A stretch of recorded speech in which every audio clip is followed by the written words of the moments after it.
Praise the lord. హల్లెలూయా.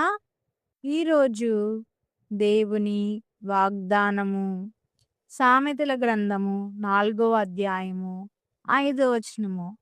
జ్ఞానము సంపాదించుకునుము, బుద్ధి సంపాదించుకునుము, నా నోటి మాటలను మరువకుము, వాటి నుండి తొలగిపోకుము. Get wisdom, get understanding, forget it not, neither decline from the words of my mouth. అమేన్. ఈ వాక్యము వించునంటి దేవుని బిడ్డలారా, సామెతల గ్రంథం ద్వారా దేవుడు మనతో ఈరోజు మాట్లాడుచున్నారు. దేవుడు ఇలాగ చెప్పుతున్నారు, జ్ఞానం సంపాదించుకోండి, బుద్ధి సంపాదించుకోండి, నా నోటి మాటలను మరువద్దు. దేవుడిచ్చిన మాటలను మనము మరువకుండా దేవుని వాక్యముతో, దేవుని వాక్కుతో, దేవుడిచ్చిన మాటల ద్వారా మనం ఏం సంపాదించుకోవాలంటండి? జ్ఞానం సంపాదించుకోవాలి. బుద్ధి జ్ఞానములను మనము అలవరుచుకోవాలని ఇక్కడ దేవుని వాక్యము సెలవిస్తుంది. ఏదైతే దేవుడిచ్చిన మాటల నుంచి మనం మరువకుండా, వాటి నుంచి తెలుగుపోకుండా మన జీవితాలను మనం ఏం చేసుకోవాలండి? సరి చేసుకోవాలి.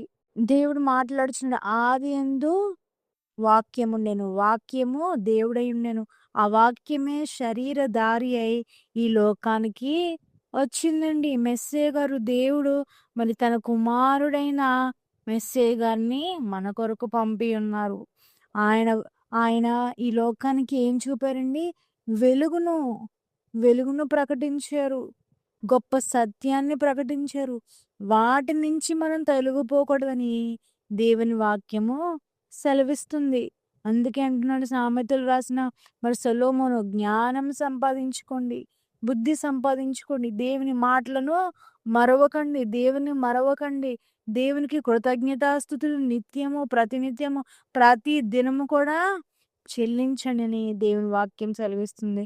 ప్రియమైన దేవుని బిడ్డలారా, మనం జ్ఞానం సంపాదించుకోవాలి, దేవుని మాటలను మన హృదయంలో ఉంచుకోవాలి, దేవుని వాక్కును దినమెల్లా మన నోటిలో, మన హృదయంలో, మరి మన జీవితాంతం కూడా మనం ఉంచుకున్నప్పుడు ఇదిగో ఆయన నిన్ను ప్రతి వాటి నుంచి కూడా తప్పిస్తానంటున్నాడు. ఈ చిన్న వాక్యము దేవుడు దీవించును గాక. ఆమేన్.